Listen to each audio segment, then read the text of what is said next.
Good afternoon, everyone, and welcome to this session on talking to employers about equity. My name is Kermit Kaleba. I'm the Strategy Director for Employment Aligned Credentials at the Lumina Foundation.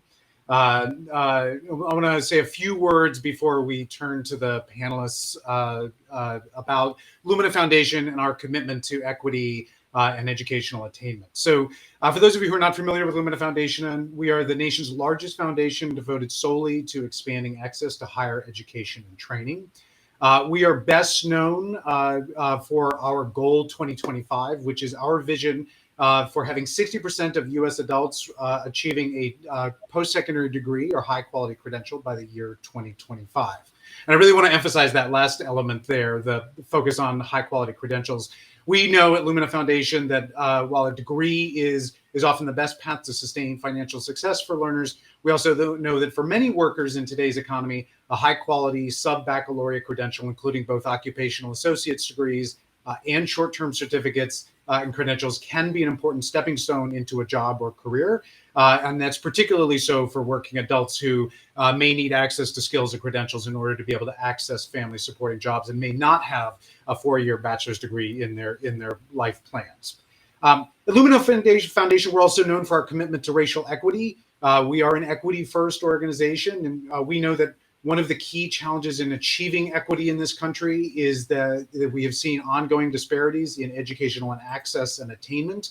We know that nearly half of all white adults in this country have a post-secondary degree or credential, but less than 1/3 of Black, Latinx, and Native American learners have a post-secondary degree or credential, and that these disparities are themselves the product of policies and practices stemming from systemic racism.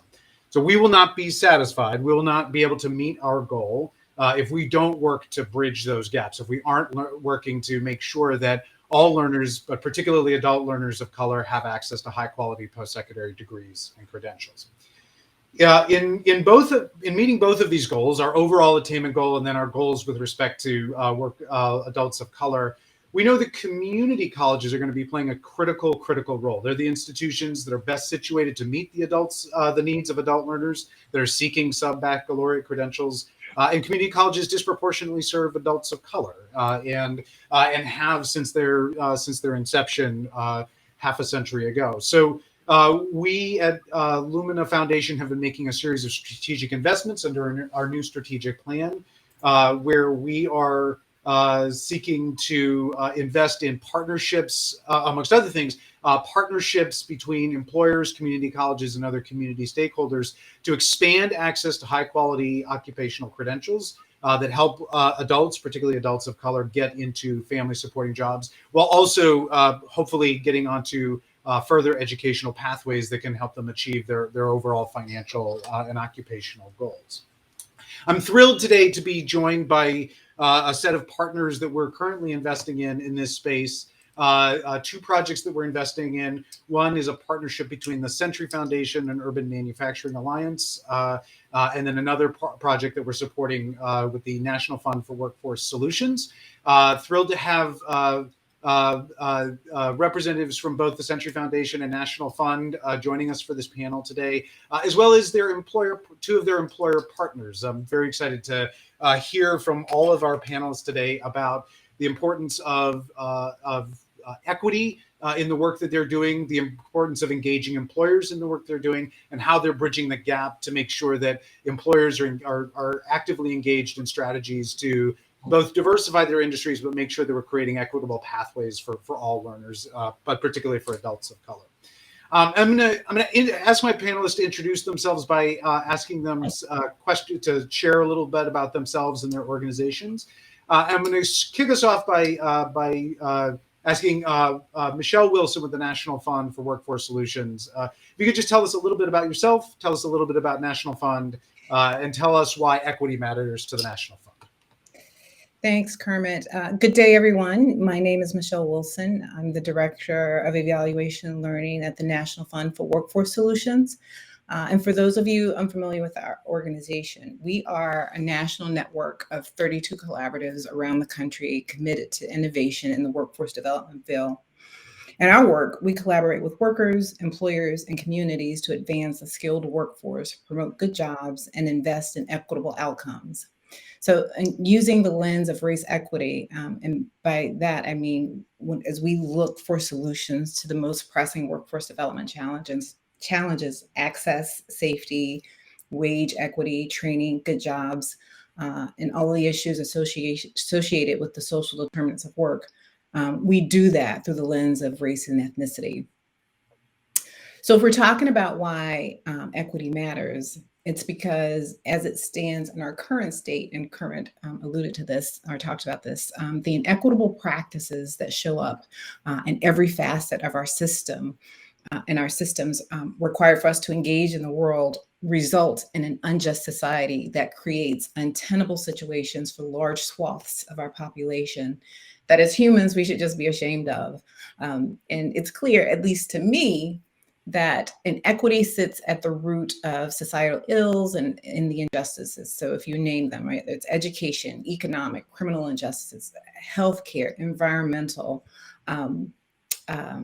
inequity sits at the root of that. And so if we agree that we are all working, or we want to work towards society that practices just and fair inclusion in which all can participate, prosper, and reach their full potential, it requires that each of us, or rather enough of us becomes co-conspirators in disrupting these systems of oppression.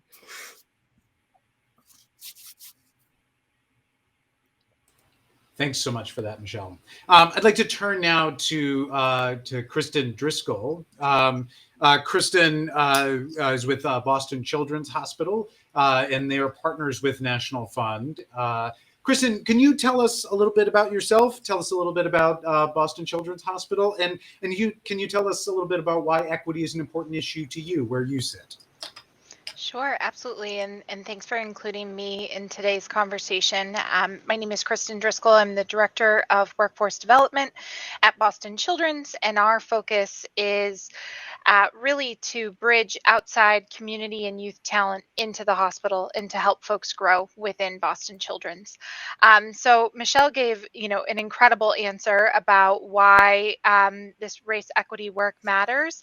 And just to take a different perspective on it, certainly for us as a pediatric acute care serving hospital, having staff and employees that represent and mirror the families and patients that we serve is absolutely one of our top priorities. And so my work at Boston Children's really partners with different business leaders to make opportunities accessible. And so I'll talk more about this later on, but I think that's really where some of that that's part of the first start here in terms of making that equity, diversity, and inclusion happen within employers, is building opportunities and opening doors for all people to be involved and to realize an opportunity within healthcare that someone might not have thought was possible before. So that's very much where our work is centered, is opening doors to opportunities and exposing people to what is this healthcare life? What does this include? What are the opportunities, and what could that look like for me? Fantastic. Thank you so much for that introduction. I'd like to now turn to Michelle Burris with the Century Foundation. Michelle, great to see you today. Can you tell us a little bit about yourself and the Century Foundation, and tell us a little bit about why equity matters to Century Foundation? Absolutely. Thank you so much, Kermit. Hello, everyone, and thank you, College Promise, for the opportunity. My name is Michelle Burris, and I am a fellow on the Workforce Development and Economy team at the Century Foundation. We are a 102-year-old nonprofit policy think tank with offices in Washington, D.C., New York, and in California. I am pleased to be leading the Industry and Inclusion team at the Century Foundation. We are a collaborative and a cohort of community colleges, community-based organizations, and industry employers who are committed to racial equity in manufacturing. At the Century Foundation, equity matters because nearly 60% of the researchers identify as people of color or comprise intersecting identities that are often the most minoritized in society. At the Century Foundation, we believe in centering the voices of those who are rendered invisible and those who are at the most at stake at policy outcomes. Embedded in our mission at the Century Foundation is to make the lives of people better. To do so, we use a critical policy lens in our education work, our healthcare work, and also in our childcare work. Our close geographical proximity at the Century Foundation to the White House and to Capitol Hill motivates us to not just advocate for Black and Brown communities, but to bring these communities to the federal policy table with us. Also at the Century Foundation, we are honored to have a sister think tank named Next 100, where many of the policy entrepreneurs comprise intersecting identities, and they are also recent college graduates, and they are undocumented. Some have been formerly incarcerated, and some have grown up through the foster care system. We rely on our policy entrepreneurs for their expertise, and also for their insights. At the Century Foundation, it is imperative that we not just get policy right, but that we also ensure that it is racially just. Thank you. Thank you so much, Michelle. And then last but certainly not least on our distinguished panel is Leah Epstein with Magnet ECEC in Cleveland. I hope I got that right. Leah, would you give us just a quick overview of yourself? Tell us a little bit about Magnet ECEC and tell us a little bit about why equity matters in your work. Thank you so much for allowing me to join this incredible panel of speakers today. Thank you again. So Magnet is the manufacturing extension partnership based in Cleveland, Ohio. We, as our mission, are really focused on helping manufacturers in Northeast Ohio grow. And the single largest challenge we have heard over the last 5 or so years from manufacturers is they do not have enough workers to fill positions in their companies. And certainly we all know that that issue has been exacerbated of late, but it's something that we've been really committed to working on in an equitable fashion for a number of years now. So Magnet has the Early College, Early Career Program, ECEC, which really works with high school students, starting with awareness about manufacturing careers in 9th and 10th grades, and then bringing them into really a hands-on training program in 11th grade, sending them to manufacturers for paid internships between 11th and 12th grades, and then that continues through their 12th grade year. We are so excited that our third cohort, which graduated this past spring, 100% of them had post-high school plans. 90% of them chose to go into a full-time manufacturing career. 5% went to the military, and 5% went for engineering in a full-time college program.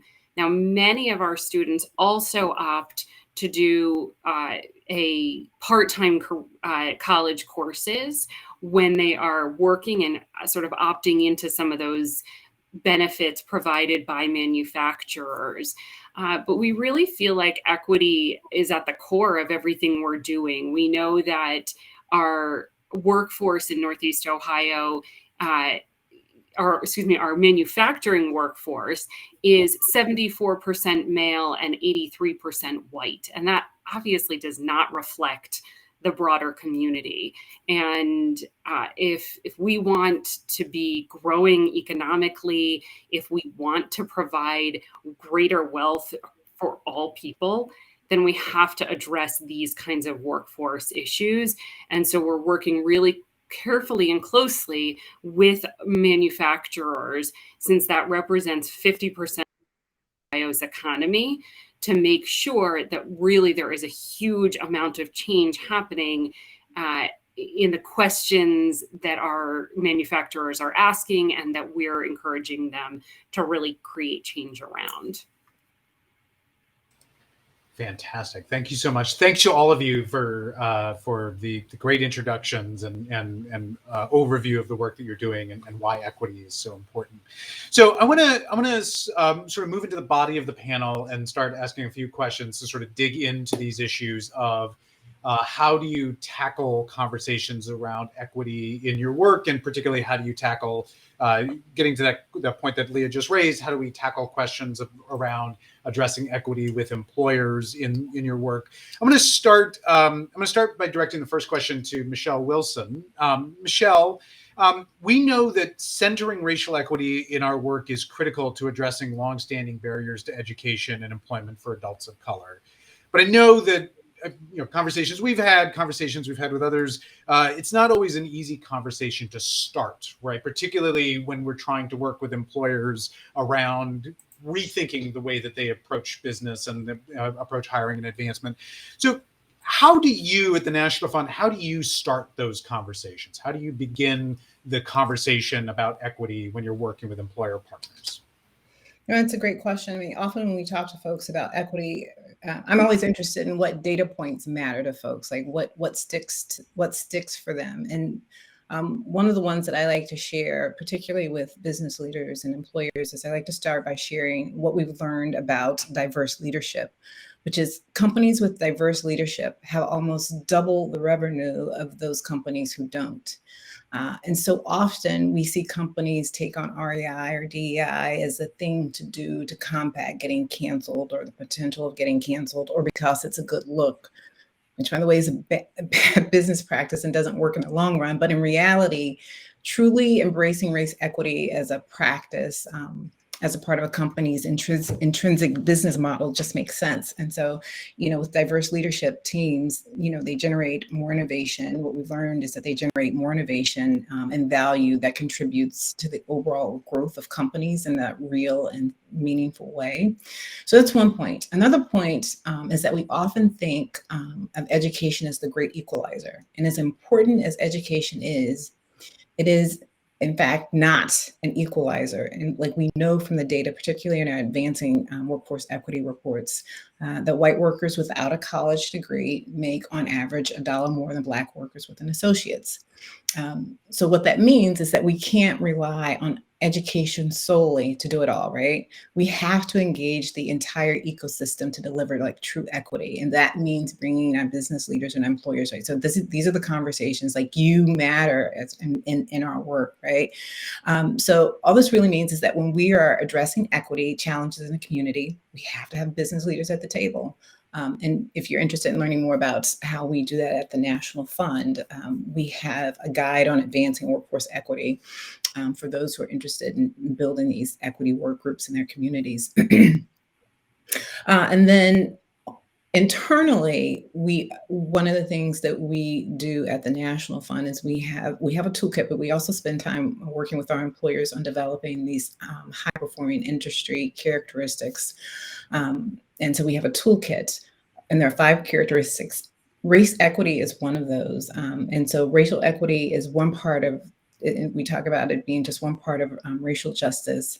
And it includes addressing like root causes of inequities, not just their manifestation. So in the context of an industry partnership and in talking with employers, race equity and inclusion means adopting practices, policies, attitudes, and actions that can produce equitable power and access and opportunities and treatment and impact and better outcomes for all. And then what I would say about both of these toolkits and the work that we do is that we start from asking folks to define what equity looks like in your setting, right? And so what it looks like in Seattle is going to look different than what it looks like in Miami, right? So what does that even mean to you? And beyond that, I think it's important to engage everyone who's working towards solutions, business leaders included, on what I call like the why, the who, the how, and the you, and the what difference it will make in the lives of others. So if we're talking about the why, we can agree that if we're going to reach our fullest potential as a just and fair society, that we have to ensure that everyone has access to opportunities that help us build toward that reality. And so in that, what are the conditions that we seek to change in that work, right? One in which by addressing these challenges, that the outcomes will produce greater equity, right? I mean, this is a question we should always all be asking ourselves. It's one of those things when I talk about, one of my why, I seek, when I walk into the room, one of the things I seek to change is the condition in which women who look like me are told that they have to standards that aren't inherently part of their cultural norms, or one in which access to possible solutions to the challenges we face sit conveniently outside the realm of white-centeredness, and placed in a space that renders us an ill rather that needs to be fixed, or silenced rather than an asset that has and is capable of contributing to the well-being of society. And I could go on about that, but that's the question that we pose to employers and everyone working in this equity space. Like, what's your why?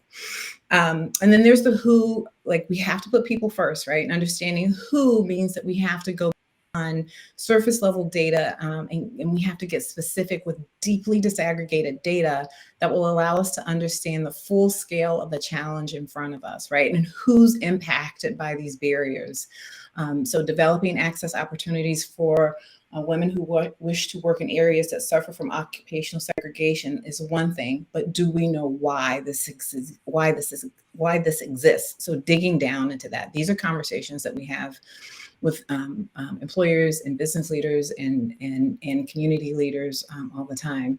And so this is really important because as we during our sleuthing, and we don't want to move into this one size fits all model. And so I love disaggregated data because it's a beautiful thing, but it is not the whole thing, right? And so this is really true for employers and employers. We find that employers really want to know these kinds of things, right? In terms of understanding the lived experience of the folks that work with us and alongside of us and in our companies and in our businesses. Stories matter. And unfortunately, we don't think about stories as data in the ways that we should. And there are ways to gather stories in a way that fully illuminates our understanding how to move forward to craft solutions that work. And I mean, like for real work. So numbers matter, but they can't speak to the human condition. And when we discount or underestimate the impact of inequitable systems, inequitable systems by overestimating our solutions and not checking our assumptions, we miss out on understanding the real who. And then there's the how. How is your work designed? How are your jobs designed to reach those who dropped out of the pipeline and into this abyss of a system that keeps people straddled at the bottom because our solutions are not within their reach, right? Like that's the how.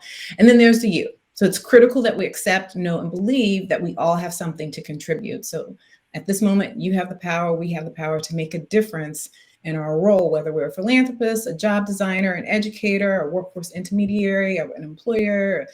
We all have a role in this and the power to make a difference. So understanding what you can do to change this. And then lastly, what I'll offer up is that after you've considered all of the above, just ask yourselves, what difference will it make in the lives of others? What difference will it make in the lives of your employees?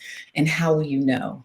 How will this qualitatively make a difference in the conditions you seek to change? These are conversations that we like to have, again, with our employers, whether we have them at the table or if we're talking to them in a one-on-one setting. So, and along with that, how do you develop systems to track and measure your progress, right? This is really important for our employers and business leaders, right? What will success look like? And these are questions that we just continuously talk about and that we must iteratively ask ourselves along the way. So I know that's a lot, but these are the conversations that we're having. Kermit. Thank you so much. That was fantastic. I really appreciate you sharing all of that. And I was just sitting here taking notes and so many critical points that you're raising. I think the one thing I was just reflecting on is your comment about making sure the job matches the person and making sure that that they're that's such an important point right now, I think, as employers are struggling to figure out, in many industries, to figure out how to bring people into the workforce. Are you designing jobs? Are you making jobs accessible in ways that that meet people where they are and meet what they and give them what they're looking for out of work? So, so I'd like to shift a little bit and ask Kristin a question. So, Kristin, getting this conversation started is really important. But obviously, if we're going to get to equitable outcomes across an industry like the healthcare industry or like manufacturing, it's not a one and done discussion. It's an iterative conversation. It takes ongoing dialogue between employers and other stakeholders. So you've been working as part of the National Fund project over the course of a number of years. Can you talk to us a little bit from your perspective? How have you sustained and built trust with employers that's necessary to carry this work forward? What do you need to do once you've had that, an initial conversation? How do you kind of carry that conversation forward? Sure. Yeah. So this is definitely a many layered question, and I think, in terms of my work there's sort of the work as part of the Boston Healthcare Careers Consortium, which is my work in my Boston Children's role, but partnered with others. Colleague MJ Ryan at Mass General Brigham Hospital, we're the co-chairs of the consortium. So there's the pieces of the work of how can we as a group of employers move forward, and that's sort of our direct connection with the National Fund and SkillWorks in Boston. But I think there's also, sort of what I'm doing in my role at Boston Children's Hospital. And I think a few things resonated, and just to build on what Michelle has shared, but this is a long-term project. This is not we're not making, we're making changes in 6 months or a year, but, and I see Leah nodding because I'm thinking, about the work that she's doing in Ohio. And, you know, I think about stories of students that we've connected with when they're 16, 17 years old, and now they're 22, 23, 24, and they've graduated from college and they're looking for that first opportunity. That's a long game. This is a marathon. This is not a sprint. And so, the changes, the small changes we're making today have long-term impact. And how do we go about that? So I think some of my strategies, just from boots on the ground as an employer, it's showing up and delivering a quality program and product for both the participants that are joining your program, but to your business leaders within your company that can reflect on that and can really say, wow, that was a great experience from start to finish, and how do we do that again? So I think for me, that's really been one of the core tenets of how do we build something that's really going to feel like a positive experience on all sides of the participation. And how do we prepare people, right? So how do I prepare colleagues that are business leaders that want to take on, just for an example, a summer intern, right? So if we have at Boston Children's, we have a program we've run for 15 years called the Coach Program, which engages high school and college students that are City of Boston residents to come in and experience what a summer is like at Boston Children's. And certainly students work all throughout the hospital. Students come in and they think they're going to be right there, operating in the OR, scrubbing in, and we get to that. We build up and we give students different experiences to see what it's like. What is this like working in a really busy hospital with patients and families, and what's my role here? And so I think the other part of it is building that continuum. We saw that we were supporting students at that high school level, but many of the students were going on to college, like Leah was talking about. What's that next step after high school? And if we don't have programs that connect with people along the way, we know that folks need to work, right? And some of these opportunities, we can have students work in lots of different part-time opportunities, but if we can continue to provide students with an opportunity that loops back to that career interest, we're going to further continue that engagement, help them explore, but also give them an opportunity to really build up their resume and prepare for once they're out of their education program, whatever that is. So I think the access is important, the removing barriers, right? Like there's small things that we do in our summer program. We purchase subway passes for students that need them, right? We make sure that they can get to the job. For a long time, we've supported students with making sure that they have funds for lunch, right? You know, we knew students were coming to work and they didn't have that with them. Kids weren't eating. That's a problem. So I think those specific equity pieces, how can we make sure that everyone has that same experience coming in? Those are some key parts for us. But I think the connections. So one of the things that we've added into our summer program and to other programs are the opportunity to network outside of, you may have your mentor and your department support, but let's make sure students have the opportunity to have that tangible in-person or Zoom experience to say, I want to talk to somebody who's a nurse practitioner. Can we make that happen for that student? And so we're very deliberate in that way for those one-to-one types of experiences, but also workshops, other professional development opportunities to really offer lots of different supports and sort of wrap around professional development. So thank you. Just one example. Thank you. That's great. And I guess if I could add just a quick question on that, sort of from your, I really appreciate you sharing kind of that you're wearing two hats, both as sort of the co-lead on this project, but also within your role at Boston Children's Hospital. What is it that makes from your perspective as an employer, what drives you to like make these equitable opportunities? How do you make sure that that continues to be a focus for you at Boston and as part of the consortium? Yeah, so I mean, I think part of it is it's at a much higher level than myself, right? Our chief executive officer, our chief health equity and inclusion officer, this is part of who we are as Boston Children's with our declaration on diversity. But I think that it's for me, it's bigger than that. I think that it's so many different pieces. It's the element of knowing that our patients and families are coming from so many different communities, from different cultures, and to have somebody who understands your background or speaks the language that you speak or all of the above is just fantastic, right? And so there's that piece. I think there's also the piece of Boston Children's as a health anchor network. We're an anchor in the community, right? We're part of the health anchor network group as well. And so how do we invest in that community? How are we a good neighbor? And how do we make sure that folks that live in our surrounding community of the city of Boston have equal access to those job opportunities, but also have the opportunity to grow? So, I think that's the other piece of this is, I talked a lot earlier in this question about our community and youth connections.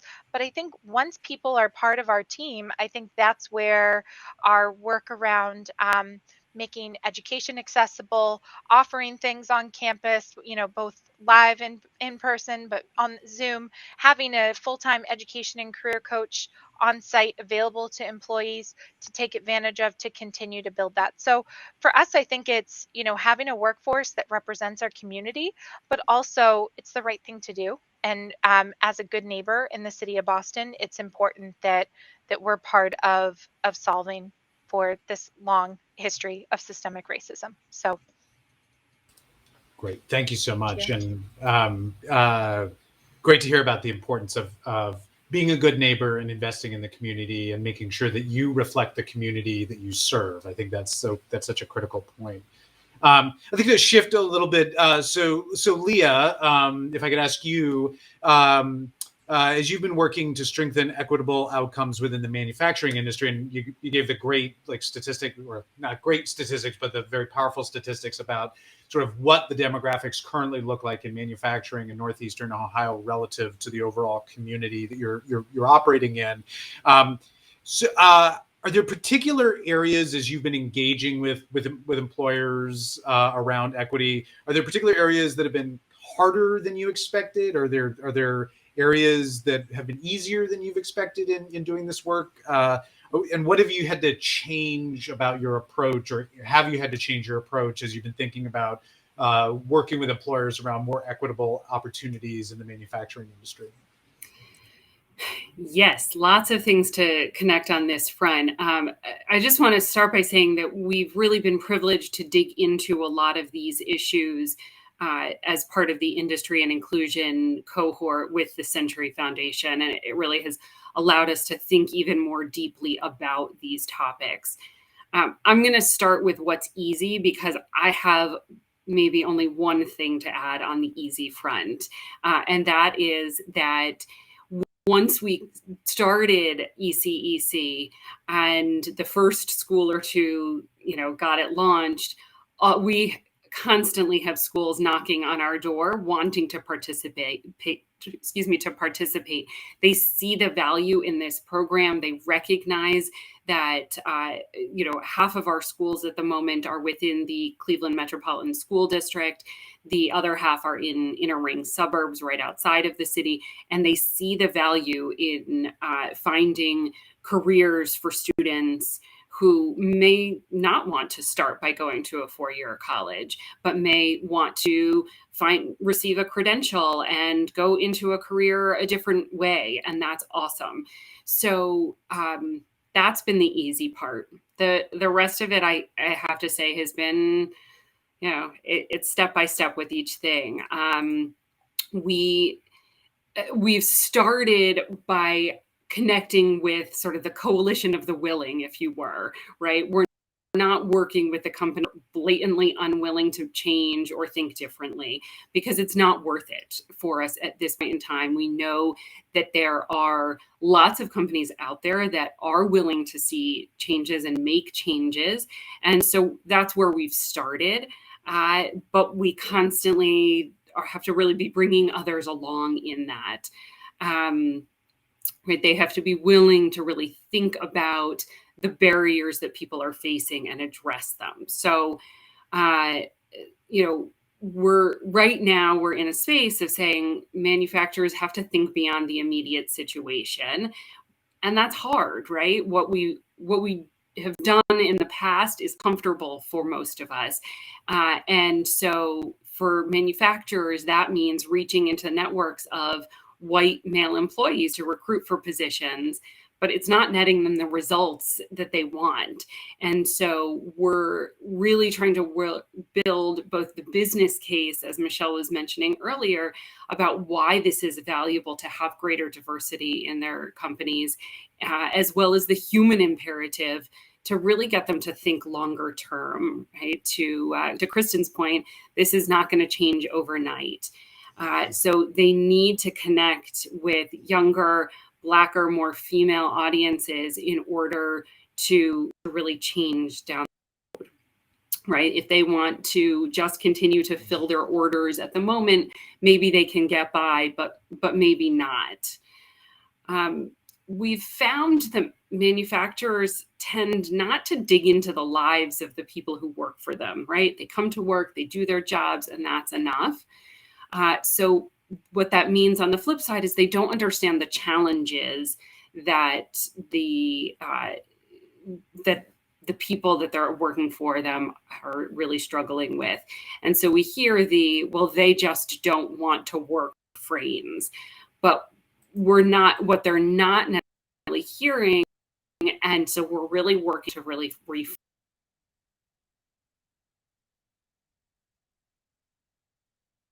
frame is factory.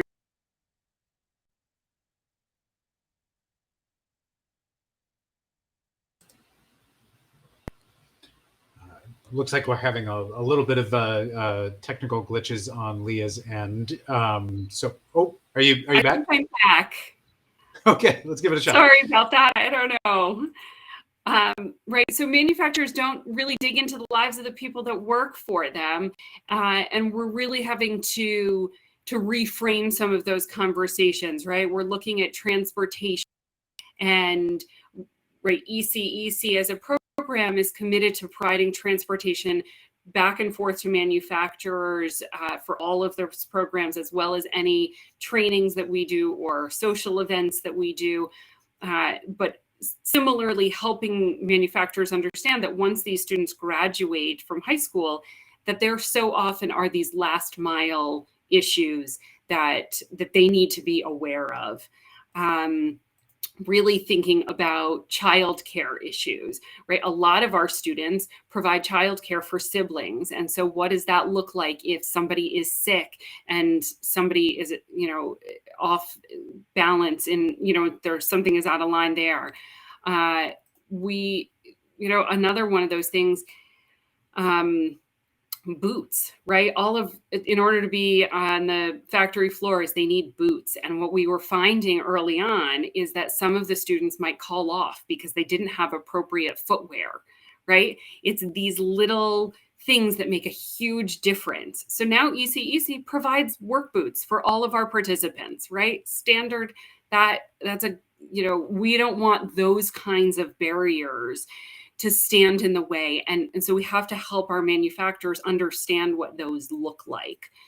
We also found when we started ECEC that companies wanted to be really lenient with students if issues came up, and then they let those fester until they were ready to fire the employee.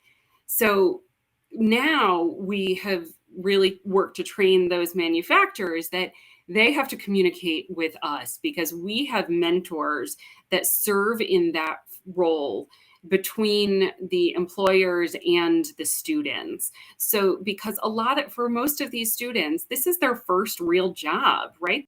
16, 17, 18 years old, and they have not been in the workforce. So they don't necessarily know how to appropriately call off on some day. And so they just don't do it right? And that understandably upsets the manufacturer who is relying on them, but nobody then, so now we can serve in that communication role.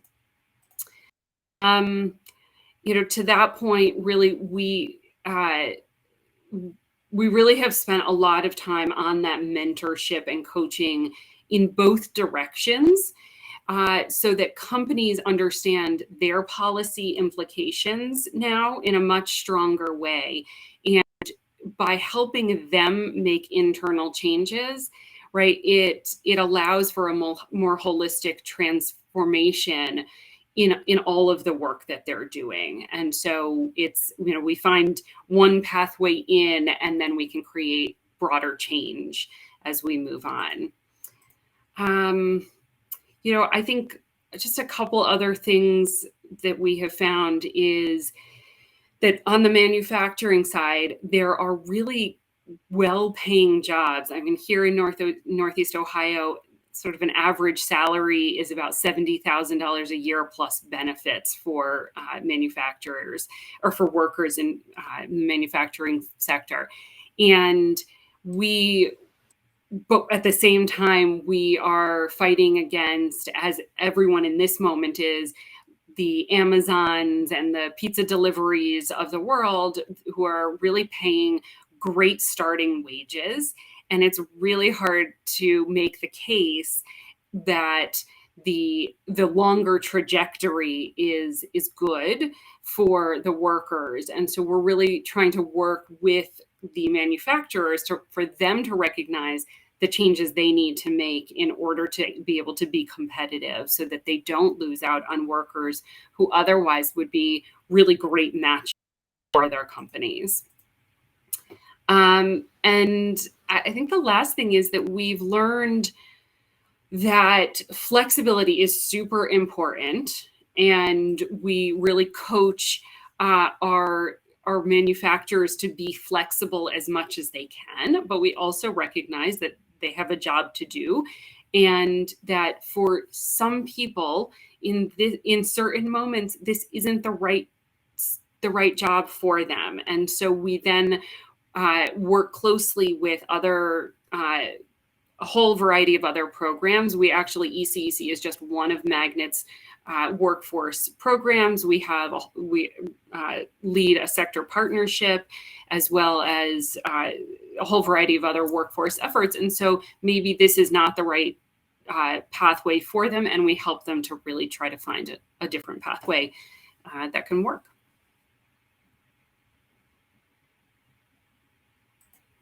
Thank you so much for all of that. I think, and I really appreciate your comments around the importance of educating manufacturers and employers about the lives of the people that work for them. I think that's a really powerful point. All right, I want to give the last question to Michelle Burris.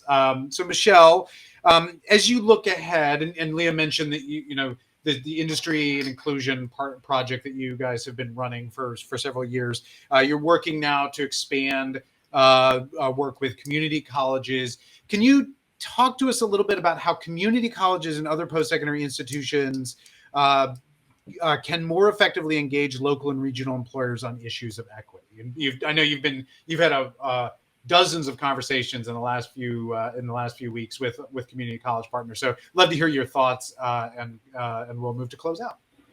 Absolutely. I will briefly begin with just an overview of where we are heading with community colleges and then provide recommendations. So we are very grateful for the support of Lumina Foundation as we are entering into the second year of our industry and inclusion cohort. We will be selecting 12 community colleges to participate in our cohort from January of next year until August of 2023. That includes historically Black community colleges as well as Hispanic serving community colleges across the country. Throughout this 18-month period, community colleges will be able to receive technical assistance on how to outreach and recruit, particularly in communities of color. They will also have the opportunity to engage with our National Advisory Board on advanced manufacturing and the trauma-informed approaches that Leah articulated. We have also set equity metrics. The goal of the cohort is to forge racial equity in manufacturing through community colleges, particularly through their credentialing programs and being able to scale. So our explicit equity metric is that by the end of the cohort, we hope to have anywhere from 2,000 to 3,000 more adult learners of color who are completing manufacturing credential programs. Kermit, as you said, I had the opportunity to interview with 80 plus community colleges across the country. We had an informational session last Wednesday, and about 95 different community colleges showed up, and we are just eager to receive their application on November 29th. We chose community colleges really based on their credential programs, and also because we have noticed that they are seizing the moment, particularly since the murders of George Floyd, Breonna Taylor, and Ahmaud Arbery. Community colleges have centered racial equity as a part of their strategic planning and want to increase that representation of students, faculty, and also industry employers. As Leah articulated, we're also looking at a paradigm shift. We no longer want manufacturing to be perceived as that low-skilled, low-wage, dirty, and dangerous job, but we want it to be seen as an entry into the middle class. Manufacturing is a high-wage, a high-skilled career, and it involves many skills such as technological and robotic skills. We hope to fill those 2 million jobs that are unfilled with a diverse workforce. We also want to partner with community colleges, particularly on those holistic services that we have touched on. Across the interviews that I've had, we've seen childcare and transportation consistently come up, particularly because some students may have to be at a manufacturing firm at 5 a.m., but they may have 2 or 3 kids at home. And so we want to work with community colleges and community-based organizations to ensure that those services are in place, as well as transportation. I have heard professors say on the interviews that manufacturing is just not on my Black students' radar. And we want to change that perception. And a lot of that is due to the legacy and history of residential segregation, the difficulty it can be for a Black student to have to go across the town to get to a manufacturing firm, and transportation is a barrier. So we are seeking that. In regards to how community colleges can follow our lead, engaging with local and regional employers, we really want to underscore that proactive outreach. So a lot of times we have heard that community colleges may get on a call with industry employers, and industry employers will inform them of the skills, and this becomes a one and done conversation. That conversation cannot end there. There has to be continuous engagement. And as Leah said, manufacturing is very white male dominated, and we have to have these conversations to prove how we are going to transform that to make manufacturing more centered with women and communities of color. We also encourage centering racial equity in the strategic planning. That includes community colleges and industry employers doing a community needs assessment, looking at the perceptions of manufacturing among their students, and also the holistic and wraparound services that are needed. We encourage hosting industry roundtables with industry employers and community colleges. The Century Foundation was able to host industry roundtables with 8 community workforce embedded organizations including Magnet, where we really looked at the importance of impactful credentialing. And we defined that as ensuring that the credentials that students attain are aligned with the needs of local and national employers. And that can only come about through partnerships with industry employers, community colleges, and community-based organizations. We also want to think about that, as Leah said, going into the manufacturing workforce does not mean you cannot receive a 2 or 4 year degree. We found that many manufacturing workforce, they are actually financing students to receive an associate's or a bachelor's degree. We also have to talk about fostering belongingness. We have seen too many times, for example, in predominantly Black cities, for example, in Milwaukee, where a Black student will walk past a manufacturing firm that is hiring and never apply because they have never seen anyone who looks like them. So we have to talk about what belongingness means, and also what is the path for upward mobility to ensure that community college students not only see themselves there, but can envision themselves as a manager or owner. We also have to address racial mistrust, and that goes along with that trauma-informed and cultural competence approaches. For some Black students, particularly Black students in the South, they may have had an uncle or a grandfather who was injured in a manufacturing workplace, and there's trauma about working in a place that may be perceived as dangerous. So we have to also show students that working in manufacturing is very safe, and there are a lot of skills that can be attained, particularly in technology. We also want to emphasize corporate community, so ensuring that industries extend themselves as part of the community and are completely intolerant of any racism or racial inequity. And I'll just end with saying that community colleges and industry employers must commit long-term to racial equity. We cannot allow the lessons that we learned from last summer to fade away. This has to be ongoing and continuous conversations, and really ensuring that Black and brown workers are affirmed in the workplace. And I'll just end with this saying that we look forward to really working with champions of those who want to forge racially conscious industry partnerships, whether they're in the cohort or not, but really intentionally and explicitly ensuring that Black and brown workers are affirmed in their institutions and in the workforce. Thank you. Thank you so much. And thank you so much, Michelle, Kristin, and Leah, for all the hard work that you're doing in the communities that you're working in. And we are so proud to be partnering with you as you continue on this journey. And I think we're at time. Thank you.